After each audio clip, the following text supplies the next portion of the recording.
মহান আল্লাহ তায়ালার দরবার থেকে ঘোষণা আসলো, হে ফেরেশতা সকল, আমি জমিনে এক খলিফাকে সৃষ্টি করব। পবিত্র কুরআনের ভাষায় মহান আল্লাহ তায়ালা বলেন, যখন আপনার রব ফেরেশতাদেরকে বললেন, আমি জমিনে এক খলিফাকে সৃষ্টি করব, তখন ফেরেশতারা বললেন, আপনি কি এমন কাউকে সৃষ্টি করতে চান যে জমিনে খুন খারাপি ও বিপর্যয় সৃষ্টি করবে? আমরাই তো আপনার পবিত্রতা ও প্রশংসা বর্ণনা করছি।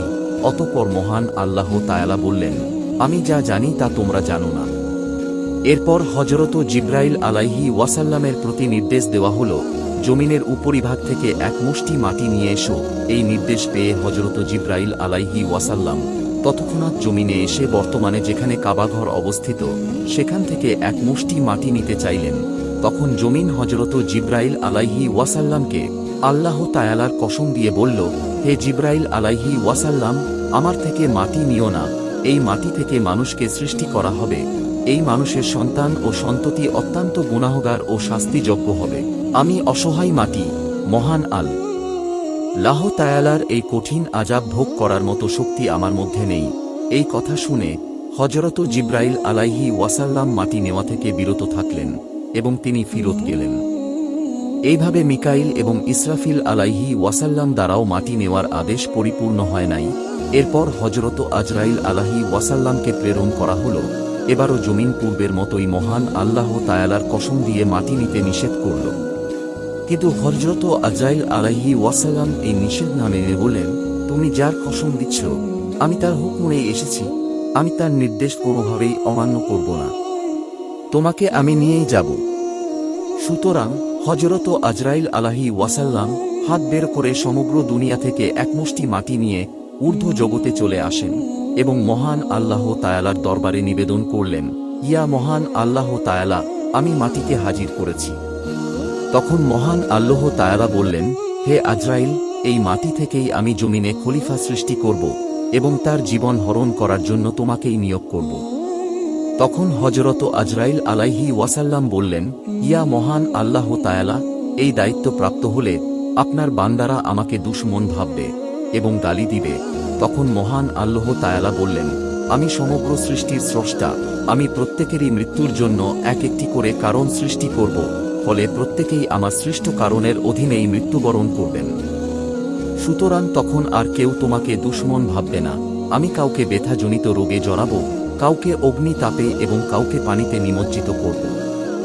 অতঃপর মহান আল্লাহ তায়ালার হুকুমে ফেরেশতারা সমস্ত দুনিয়া থেকে সংগ্রহিত মাটি তায়েফ ও মক্কা শরীফের মাঝখানে রেখে দিল। তখন মহান আল্লাহ তায়ালার রহমতে বৃষ্টি বর্ষিত হল। এতে মহান আল্লাহ তায়ালার রহমতে সেই বৃষ্টি কাদায় রূপান্তরিত হল। চতুর্থ বছরে খনখনে মাটিতে এবং ষষ্ঠ বছরে শুকনো মাটিতে পরিণত হল। অষ্টম বছরে হযরত আদম আলাইহি ওয়াসাল্লামের আকৃতি সৃষ্টি হল। এরপর ইবলিস একদিন ৭০,০০০ ফেরেশতাকে একত্রিত করে হযরত আদম আলাইহি ওয়াসাল্লামের নিকটে আসল এবং দেখতে পেল তার দেহ পিঞ্জর মাটিতে পড়ে আছে। এতে করে ইবলিস হযরত আদম আলাইহি ওয়াসাল্লামের প্রতি অসম্মানের দৃষ্টিতে তাকালো। আরেকদিন ফেরেশতারা ইবলিসকে বলল, এই মাটি থেকেই মহান আল্লাহ তায়ালা মানুষকে সৃষ্টি করবেন।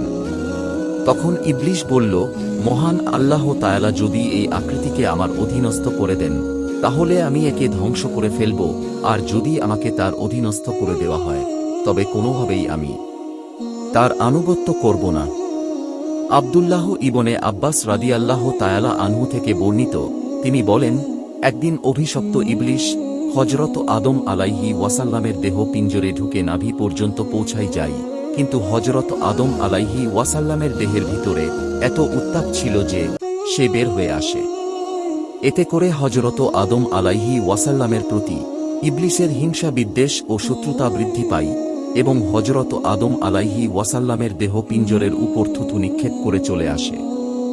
এরপর জিবরাইল আলাইহি ওয়াসাল্লাম মহান আল্লাহ তায়ালার হুকুমে হযরত আদম আলাইহি ওয়াসাল্লামের দেহ পিঞ্জর থেকে ইবলিসের থুতু সংগ্রহ করে তা থেকে কুকুরকে সৃষ্টি করে। এই ঘটনার ৪০ দিন পর হযরত আদম আলাইহি ওয়াসাল্লামের রূহকে সৃষ্টি করা হলে হযরত জিবরাইল, মিকাইল, ইসরাফিল আলাইহি ওয়াসাল্লামের প্রতি মহান আল্লাহ তায়ালার আদেশ জারি হয়। তোমরা আদমের রূহকে আদমের দেহ পিঞ্জরের নিকট পৌঁছে দাও। তখন তাদের প্রত্যেকের সঙ্গে 70,000 ফেরেশতা সহ হযরত আদম আলাইহি ওয়াসাল্লামের রূহকে একটি নূরের রেখাপিতে করে আরেকটি নূরের রেখাপি দিয়ে ঢেকে হযরত আদম আলাইহি ওয়াসাল্লামের মাথার উপরে রেখে যে রেখাপি দ্বারা রূহকে ঢাকা হয়েছিল সেটি উঠিয়ে নেওয়া হয়। কিভাবে হযরত আদম আলাইহি ওয়াসাল্লামের রূহ দেহ পিঞ্জরে প্রবেশ করে তা দেখার জন্য সপ্ত আসমানে অবস্থিত সকল ফেরেশতারা এসে হাজির হয়। তখন আওয়াজ এলো, হে রূহ এই দেহ পিঞ্জরে প্রবেশ করো। তখন হযরত আদম আলাইহি ওয়াসাল্লামের রূহ দেহ পিঞ্জরের চতুর্দিকে 7 বার চক্কর দেয়, কিন্তু দেহের ভিতরে যেতে না পেরে নিবেদন করল, ইয়া মহা আল্লাহ তাআলা, এই অন্ধকার দেহ পিঞ্জরে আমি কিভাবে প্রবেশ করব? তখন আওয়াজ এলো, হে আদমের রূহ, তুমি অনিচ্ছায় এই দেহ পিঞ্জরে প্রবেশ করো এবং অনিচ্ছায় বের হও। এই আদেশ পেয়ে হযরত আদম আলাইহি ওয়াসাল্লামের রূহ হযরত আদম আলাইহি ওয়াসাল্লামের দেহ পিঞ্জরে প্রবেশ করে মস্তিষ্কের চারদিকে ঘুরতে থাকে। যখন হযরত আদম আলাইহি ওয়াসাল্লাম চোখ খুলেন, তৎক্ষণাৎ তার রূহ মস্তিষ্ক থেকে কণ্ঠনালীতে, কণ্ঠনালী থেকে বক্ষে এবং বক্ষ থেকে নাভি পর্যন্ত পৌঁছে যায়। গর্ধমাত্র দেহ পিঞ্জর, গোস্ত, হাড় ও অস্থিমজ্জা এবং অন্ত্রে পরিণত হয়ে গেলে মহান আল্লাহ তাআলার কুদরতে হযরত আদম আলাইহি ওয়াসাল্লাম জমিনের উপর হাত ঢেস দিয়ে বসার চেষ্টা করেন। তখন ফেরেশতারা বলে উঠেন, এই বান্দা খুবই চঞ্চল হবে, এখনো তার দেহের অর্ধেকটা গর্ধমাত্র, অথচ সে উঠে বসতে চাচ্ছে। এই সম্পর্কে মহান আল্লাহ তাআলা বলেন, মানুষকে সৃষ্টি করা হয়েছে চঞ্চল করে। এবার হযরত আদম আলাইহি ওয়াসাল্লাম নিজের দেহের প্রতি দেখলেন মহান আল্লাহ তাআলা তাকে কিভাবে সৃষ্টি করেছেন।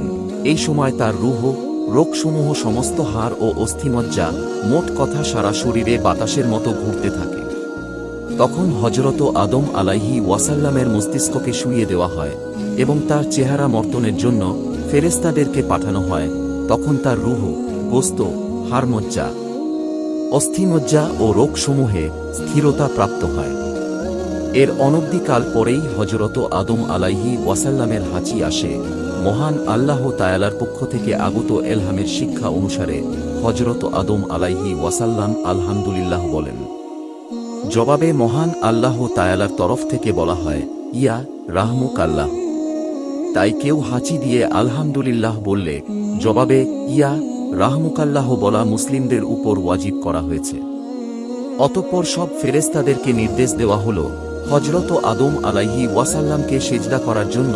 পবিত্র কুরআনের ভাষায় মহান আল্লাহ তাআলা বলেন, আর যখন আমি ফেরেশতাদেরকে বললাম আদমকে সেজদা করো, তখন ইবলিস ব্যতীত সকলেই সেজদা করল এবং সে অস্বীকৃতি জানাল ও অহংকার করল এবং কাফেরদের অন্তর্ভুক্ত হয়ে গেল। ফেরেশতারা সেজদা থেকে মাথা উঠিয়ে বুঝতে পারলেন সেজদা করতে অস্বীকৃতি জ্ঞাপনকারী ইবলিস। তখন ফেরেশতারা দ্বিতীয়বার সেজদায় পতিত হলেন। প্রথম সেজদা ছিল মহান আল্লাহ তাআলার নির্দেশ পালন এবং দ্বিতীয় সেজদা ছিল মহান আল্লাহ তাআলার নির্দেশ পালনে সমর্থ হওয়ার শুকরিয়া। এবার মহান আল্লাহ তাআলা ইবলিসকে উদ্দেশ্য করে বললেন, হে ইবলিস, আমি যাকে স্বহস্তে সৃষ্টি করেছি তাকে সিজদা করতে তোমাকে কিসে বিরত রাখল? তুমি তো অহংকার করলে। তখন ইবলিস বলল, আমি আদম থেকে শ্রেষ্ঠ, আপনি আমাকে আগুন দ্বারা এবং আদমকে মাটি দ্বারা সৃষ্টি করেছেন। এবার মহান আল্লাহ তাআলা তাকে উদ্দেশ্য করে বললেন, তুই এখান থেকে বের হয়ে যা, কেননা তুই মরদুদ অর্থাৎ অভিশপ্ত হয়েছিস। তোর প্রতি আমার অভিশাপ কিয়ামত পর্যন্ত। ইবলিসের প্রতি এই পরিষ্কার আদেশের প্রয়োগের ক্ষেত্র সম্পর্কে ওলামায়ে কেরামের মতভেদ রয়েছে। কেউ কেউ বলেন বের হয়ে যা, এর মর্ম হচ্ছে ঈমান থেকে বের হয়ে যা। আবারও কারো মতে ফেরেশতাদের মধ্য থেকে বের হয়ে ইবলিস হয়ে যা। তখন মহান আল্লাহ তাআলার গজবে ইবলিসের আকৃতি বিগড়ে গেল, তার চক্ষুদ্বয় বুকে চলে আসলো। এরপর কেউ তাকে দেখলেই বলতো, এ মহান আল্লাহ তাআলার দরবার থেকে বিতাড়িত, অভিশপ্ত, লাঞ্ছিত ও অপমানিত হয়েছে। এই সময় ইবলিস বলল, মহান আল্লাহ তাআলা, আপনি আমাকে বিতাড়িত করে অভিশপ্ত করেছেন আদমের কারণে, এটা আমার দুর্ভাগ্য। হে আমার রব, আমাকে কিয়ামত পর্যন্ত অবকাশ দিন। মহান আল্লাহ তাআলা, আপনার নিকট আমার তৃতীয় নিবেদন হচ্ছে, আমাকে আদম সন্তানের গোস্ত, অস্থিমজ্জা ও রোগসমূহে প্রবেশ করার সুযোগ দিন এবং তাদের দৃষ্টি হতে আমাকে গোপন রাখুন। ইবলিসের এই নিবেদনের জবাবে মহান আল্লাহ তাআলা বললেন, তোমাকে অবকাশ দেওয়া হল গেত সময়, অর্থাৎ কিয়ামতের দিন পর্যন্ত। মহান আল্লাহ তাআলার এই ঘোষণাই ইবলিসের উদ্দেশ্য সফল হল। সে হযরত আদম আলাইহি ওয়াসাল্লামের অবস্থান স্থলে গিয়ে সুযোগের অপেক্ষা করতে থাকে। এবার শয়তান বলল, হে মহান আল্লাহ তাআলা, আপনার ইজ্জতের কসম, আমি আপনার বান্দাদের গোমরাহ ও পথভ্রষ্ট করব, তবে আপনার বান্দা হতে যারা মনোনীত তাদেরকে নয়। তার কথার উত্তরে মহান আল্লাহ তাআলা বললেন, আমি জাহান্নাম পূর্তি করব তোর এবং তোর অনুসারীদের দিয়ে। এরপর মহান আল্লাহ তাআলার নির্দেশে ফেরেশতাগণ হযরত আদম আলাইহি ওয়াসাল্লামের আসন জান্নাতুল ফেরদাউসে নিয়ে আসেন এবং মহান আল্লাহ তাআলা হযরত আদম আলাইহি ওয়াসাল্লামকে অল্প প্রকার নিয়ামত দান করলেন। এরপরেও তার মানসিক স্থিরতা ও প্রশান্তি ছিল না, কেননা সকল আরাম আয়েশ ও মানসিক প্রশান্তি অর্জিত হয় সমগোত্রের সহচর্য থেকে, কিন্তু সারা জগতের কোথাও হযরত আদম আলাইহি ওয়াসাল্লামের সঙ্গত্রীয় কেউ ছিল না এবং মহান আল্লাহ তাআলার ইচ্ছাই ছিল তার জোড়া সৃষ্টি করার, কেননা মহান আল্লাহ তাআলা ব্যতীত আর কেউই জোড়ার প্রয়োজন মুক্ত নয়। হযরত আদম আলাইহি ওয়াসাল্লাম যখন অস্থির চঞ্চল হলেন, তখন মহান আল্লাহ তাআলা তার নিদ্রা চাপিয়ে দিলেন। এ অবস্থায় মহান আল্লাহ তাআলা হযরত জিবরাইল আলাইহি ওয়াসাল্লামকে দিয়ে তার বাম পাজরের একখানা হাড় বের করে নিয়ে আসেন। এতে করে হযরত আদম আলাইহি ওয়াসাল্লাম কোনো প্রকার ব্যথা বা বেদনা পান নাই। যদি তাই হতো, তাহলে কখনো পুরুষের অন্তরে নারীর প্রতি প্রেম ভালোবাসা সৃষ্টি হতো না। উক্ত হাড় থেকে মহান আল্লাহ তাআলা হযরত হাওয়া আলাইহি ওয়াসাল্লামকে সৃষ্টি করলেন। চেহারার সৌন্দর্য, রূপ, লাবণ্য, এক কথায় জগতের নারীকুলের মাঝে যা কিছু প্রয়োজন আছে সবকিছুই তাকে দান করা হল। মহান আল্লাহ তাআলা হযরত হাওয়া আলাইহি ওয়াসাল্লামকে চাতুর্য, বুদ্ধিমত্তা, লজ্জাশীলতা এবং পরিপূর্ণ প্রীতি ও ভালোবাসার গুণগুলি দান করলেন। তাকে জান্নাতের স্বর্ণখচিত সুসজ্জিত পোশাক পরিয়ে মাথায় স্বর্ণখচিত মুকুট দিয়ে স্বর্ণখচিত আসনে বসানো হল। এরপর হযরত আদম আলাইহি ওয়াসাল্লামকে ঘুম থেকে জাগিয়ে তার সঙ্গে সাক্ষাৎ ঘটানো হল। হযরত আদম আলাইহি ওয়াসাল্লাম বিবি হাওয়া আলাইহি ওয়াসাল্লামকে এইভাবে দেখে তার প্রতি হাত প্রসারিত করতে চাইলে মহান আল্লাহ তাআলার পক্ষ থেকে আওয়াজ এলো, একদম সাবধান, তাকে স্পর্শ করো না, বিবাহ ব্যতীত তার সংস্পর্শ তোমার জন্য হারাম। তখন হযরত আদম আলাইহি ওয়াসাল্লাম বিয়ের জন্য নিবেদন করলেন এবং মহান আল্লাহ তাআলা তা কবুল করে উভয়কে বিয়ে দেন। এই উপলক্ষে মহান আল্লাহ তাআলা ফেরেশতাদেরকে বললেন, যত পর্দা আছে সমস্ত কিছুই লাগানো হক। এই বিবাহ উপলক্ষে মহান আল্লাহ তাআলা সমগ্র ফেরেশতাদেরকে একত্রিত করেন এবং ফেরেশতারা তুবা বৃক্ষের নিচে হাজির হলে মহান আল্লাহ তাআলা সমস্ত পর্দা উঠিয়ে দেন এবং নিজেই নিজের স্তুতি প্রশংসা ফেরেশতাদেরকে শুনিয়ে দেন। মহান আল্লাহ তাআলা হযরত আদম আলাইহি ওয়াসাল্লামের বিয়ের খুতবা পাঠ শেষ করলে ফেরেশতারা আনন্দ উৎসব করতে থাকে। অতঃপর মহান আল্লাহ তাআলা ঘোষণা করলেন, হে আদম, তুমি এবং তোমার স্ত্রী জান্নাতে যাও এবং সেখান থেকে যা ইচ্ছা আনন্দে খাও, কিন্তু খবরদার ওই বৃক্ষটির নিকটেও যেও না, তাহলে তোমরা জালেমদের অন্তর্ভুক্ত হয়ে যাবে। অতঃপর বলা হলো, হে আদম, তুমি শয়তানের ধোঁকা ও প্রতারণা থেকে সাবধান থাকবে, সে তোমাদের প্রকাশ্য শত্রু। এই ঘটনার বেশ কিছুদিন পর অভিশপ্ত ইবলিস জান্নাতে হযরত আদম আলাইহি ওয়াসাল্লামের নিকট গমন করে তাকে পথভ্রষ্ট করার পরিকল্পনা করতে থাকল। ইবলিস মহান আল্লাহ তাআলার ৩টি ইসমে আজম জানত, সেটা পাঠ করে ৭ আসমান অতিক্রম করে জান্নাতের দ্বারে উপনীত হল। জান্নাতের দরজা বন্ধ দেখতে পেয়ে কিভাবে জান্নাতে প্রবেশ করা যায় এটা নিয়ে চিন্তা ভাবনা করতে লাগল। ঘটনাচক্রে একটি ময়ূর জান্নাতের দেয়ালে বসা ছিল। ময়ূর দেখল ইবলিস ইসমে আজম পড়ছে। ময়ূর ইবলিসের পরিচয় জানতে চাইল। ইবলিস তখন উত্তর দিল, আমি মহান আল্লাহ তাআলার একজন ফেরেশতা। তখন ময়ূর বলল, তুমি এখানে কেন বসে আছো? শয়তান উত্তর দিল, আমি জান্নাত দেখছি এবং তাতে প্রবেশ করতে চাচ্ছি। ইবলিস তাকে জান্নাতে নিয়ে যাওয়ার জন্য অনুরোধ করল, কিন্তু ময়ূর বলল, যতক্ষণ পর্যন্ত জান্নাতে আদম অবস্থান করবেন ততক্ষণ পর্যন্ত কাউকে জান্নাতে নিয়ে যাওয়া আমার প্রতি আদেশ নেই। তখন শয়তান বলল, তুমি আমাকে জান্নাতে নিয়ে যাও, আমি তোমাকে এমন 3টি দোয়া শিখিয়ে দেব, যে ব্যক্তি এই 3টি দোয়া শিখবে ও আমল করবে সে 3টি বিষয়ে লাভ করবে, সে কখনো বৃদ্ধ হবে না, মৃত্যুবরণ করবে না এবং জান্নাতে অবস্থান করবে।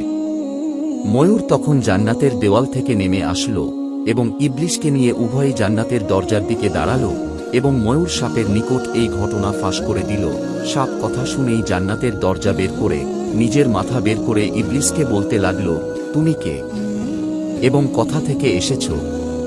তখন ইবলিশ উত্তরে বলল, আমি মহান আল্লাহ তাআলার একজন ফেরেশতা।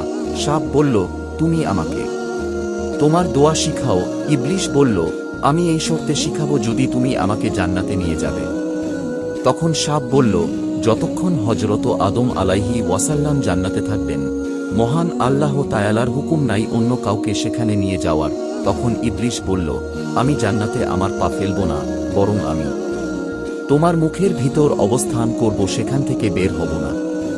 তখন মুখ প্রসারিত করে দিলে ইবলিশ তার মুখে ঢুকে পড়ল এবং সাপ তাকে নিয়ে জান্নাতের দরজা বন্ধ করে দিল।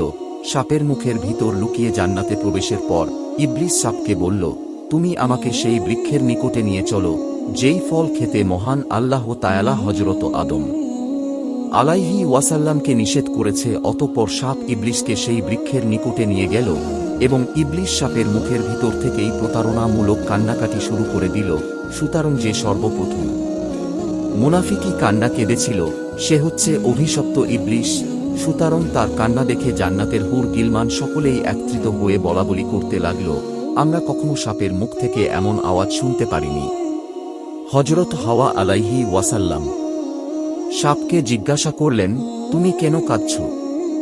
ইবলিশ তখন সাপের মুখের থেকেই উত্তর দিল, আমি এই জন্য কাঁদছি যে তোমাদেরকে জান্নাত থেকে বের করে দেওয়া হবে, কেননা মহান আল্লাহ তাআলা তোমাদেরকে সেই বৃক্ষের ফল খেতে নিষেধ করেছেন, যে বৃক্ষের ফল বক্ষণকারীদের কখনো জান্নাত থেকে বের করা হয় না।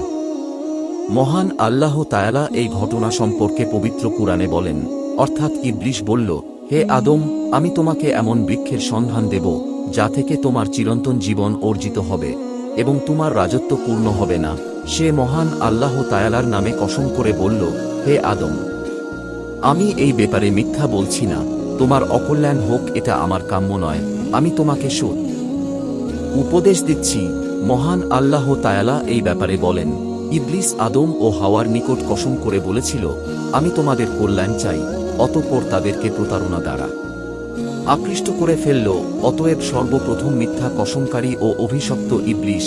তাই হযরত হাওয়া আলাইহি ওয়াসাল্লাম ইবলিসের মিথ্যা কসমে প্রতারিত হয়ে নিষিদ্ধ বৃক্ষের প্রতি হাত বাড়িয়ে গন্ধমের 3টি বিচি নিয়ে নিজে একটি বিচি খেয়ে 2টি বিচি হযরত আদম আলাইহি ওয়াসাল্লামের জন্য নিয়ে গেল। হযরত মুয়াজ রাদিয়াল্লাহু তাআলা আনহু নিজের তাফসিরে বলেন, হযরত হাওয়া আলাইহি ওয়াসাল্লাম যখন গন্ধমের খোসা ভাঙেন তখন খোসা ভাঙ্গার স্থান লাল বর্ণ ধারণ করে এবং সেখান থেকে এক ফোঁটা রক্ত টপকে পড়ে। আদম আলাইহি ওয়াসাল্লাম তখন জান্নাতে নিজের আসনে বসা ছিলেন। তখন বিবি হাওয়া আলাইহি ওয়াসাল্লাম গন্ধম নিয়ে তার নিকটে উপস্থিত হন। গন্ধমের সুঘ্রাণ অনুভব করতেই হযরত আদম আলাইহি ওয়াসাল্লাম নিজের আসন ছেড়ে উঠে দাঁড়ান এবং বিবি হাওয়াকে উদ্দেশ্য করে বললেন, মহান আল্লাহ তাআলা এটা খেতে নিষেধ করেছেন। বিবি হাওয়া বললেন, আমি এটা খেয়েছি এবং 2টি আপনার জন্য নিয়ে এসেছি। অতঃপর হযরত আদম আলাইহি ওয়াসাল্লাম জিজ্ঞাসা করলেন, এটার স্বাদ কেমন? হাওয়া উত্তর দিলেন, এর স্বাদ মিষ্টি মধুর মতো। কিন্তু হযরত আদম আলাইহি ওয়াসাল্লাম বললেন, আমি এটা খাবো না, কেননা মহান আল্লাহ তাআলা এই গাছের ফল খাওয়ার ব্যাপারে আমাকে নিষেধ করেছেন। মহান আল্লাহ তাআলা বলেন, পূর্বে আমি আদম থেকে অঙ্গীকার নিয়েছিলাম, পরে সে ভুলে যায় এবং অঙ্গীকার রক্ষায় আমি তাকে দৃঢ় পাইনি। হযরত আদম আলাইহি ওয়াসাল্লাম বিবি হাওয়া থেকে গন্ধবের 2টি বিচি নিয়ে খেয়ে ফেললেন, ফলে মহান আল্লাহর সঙ্গে তার অঙ্গীকার ভঙ্গ হয়ে যায়। গন্ধমের বিচি হযরত আদম আলাইহি ওয়াসাল্লামের কণ্ঠনালীর নিচে নামতেই নখচিত জান্নাতি মুকুট তার মাথা থেকে পড়ে যায় এবং তিনি আসন থেকে নিচে পড়ে যান এবং উভয়ই বস্ত্রশূন্য হয়ে পড়েন। মহান আল্লাহ তাআলা ইরশাদ করেন, উভয়ই যখন নিষিদ্ধ বৃক্ষের ফলের স্বাদ আস্বাদন করতে লাগলেন তখন উভয়ের গোপন অঙ্গ প্রকাশিত হতে লাগল এবং তারা নিজেদের দেহে পাতা জোড়াতে লাগলেন। এই অবস্থায় তারা জান্নাতের যেই বৃক্ষের নিকটেই যেতেন সেই গাছই পাতা দিত না। এরপর তারা আঞ্জির বৃক্ষের নিকটে গেলেন। সেটি নিজেকে ঝুঁকিয়ে দিয়ে বলল, আপনারা আমার থেকে পাতা নিন এবং নিজেদের লজ্জা আবৃত করুন। অবশেষে আঞ্জির গাছের পাতা দিয়ে তারা দেহকে আবৃত করলেন। চন্দন বৃক্ষ থেকেও তারা দেহকে আবৃত করলেন। মহান আল্লাহ তায়ালার পক্ষ থেকে আওয়াজ এলো, হে আঞ্জির বৃক্ষ, তুমি আদম ও হাওয়া আলিহি ওয়াসাল্লামের সাথে সৎ আচরণ করেছ। সেই সৎ আচরণের কল্যাণে আমি তোমার থেকে সর্বপ্রকার অনিষ্ট ও বিস্বাদ দূরভূত করে তোমাকে এমন স্বাদ দান করেছি যা বহুবার কেউ তোমার স্বাদ গ্রহণ করলেও বিদিষ্ণ হবে না। অতঃপর চন্দন বৃক্ষের উদ্দেশ্যে বলা হলো, আমি তোমাকে সকলের নিকট প্রিয় করে দেব, সকলে তোমার থেকে সুগন্ধি আরোহণ করবে। এই ঘটনার পর জান্নাতবাসী সকলে বলে উঠল, আদম এবং হাওয়া মহান আল্লাহ তায়ালার দরবারে গুনাহগার হয়েছে এবং উম্মাদের মতো জান্নাতে ঘোরাফেরা করছে। দরবারে এলাহি হতে 3 বার তাদেরকে আহ্বান করা হলো, কিন্তু আহ্বানের কোনো জবাব দেন নাই। অতঃপর হযরত জিব্রাইল আলাইহি ওয়াসাল্লাম এসে বললেন, হে আদম, আপনার রব আপনাকে ডাকছেন। এবার হযরত আদম আলাইহি ওয়াসাল্লাম বললেন, হে আমার রব, আমি আপনার নিকট লজ্জিত। আদম ও হাওয়াকে এই আহ্বান সম্পর্কে মহান আল্লাহ তাআলা বলেন, আমি কি তোমাদেরকে এই বৃক্ষ থেকে দূরে থাকতে নিষেধ করিনি এবং তোমাদেরকে বলিনি যে শয়তান তোমাদের প্রকাশ্য শত্রু? তখন হযরত আদম ও হাওয়া আলাইহি ওয়াসাল্লাম আল্লাহ তাআলার ভাষায় কান্নারত অবস্থায় বললেন, হে আমার রব, আমরা নিজেদের উপর জুলুম করেছি। যদি আপনি আমাদেরকে ক্ষমা ও রহমত না করেন তাহলে আমরা ক্ষতিগ্রস্ত ও ব্যর্থ হয়ে যাব। আদমের এই আহ্বানের পর মহান আল্লাহ তাআলা বললেন, তোমরা একে অপরের দুশমন হয়ে এখান থেকে বের হয়ে যাও এবং নির্দিষ্ট সময় পর্যন্ত দুনিয়াতে অবস্থান করো এবং কার্য নির্বাহ করতে হবে। মহান আল্লাহ তাআলা তাদের আরও বলেন, এখানেই তোমাদের জীবনধারণ, মৃত্যুবরণ এবং পুনরুত্থান হবে। এরপর হযরত আদম আলাইহি ওয়াসাল্লাম ও হযরত হাওয়া আলাইহি ওয়াসাল্লাম সাপ, ময়ূর এবং ইবলিসকে পৃথিবীতে নিক্ষেপ করতে হযরত জিব্রাইল আলাইহি ওয়াসাল্লামের প্রতি মহান আল্লাহ তাআলা আদেশ করলেন। অতঃপর হযরত জিব্রাইল আলাইহি ওয়াসাল্লামের নিকট এই কথা বলতে তিনি ঘাবড়ে যান এবং জান্নাত থেকে বিতাড়িত হওয়ার শোকে অঝোর দ্বারাই কাঁদতে শুরু করেন। অবশেষে হযরত আদম আলাইহি ওয়াসাল্লাম মেশওয়াকের জন্য এক টুকরো কাঠ বহন করে নিয়ে আসেন। বংশানুক্রমে সেই কাঠ তার বংশধরদের মাঝে হস্তান্তর হতে হতে সর্বশেষ হযরত মূসা আলাইহি ওয়াসাল্লামের হাতের লাঠিতে পরিণত হয়। অতঃপর আদম, হাওয়া, সাপ ও ময়ূরকে দুনিয়াতে নিক্ষেপ করা হল। প্রিয় দর্শক, আজকের ঘটনা এই পর্যন্তই। হযরত আদম আলাইহি ওয়াসাল্লামের এই ঘটনাটির পরবর্তী পর্ব দেখতে ভিডিওটি লাইক করে চ্যানেলটি সাবস্ক্রাইব করে রাখতে পারেন। দেখা হবে পরবর্তী পর্বে। আসসালামু আলাইকুম।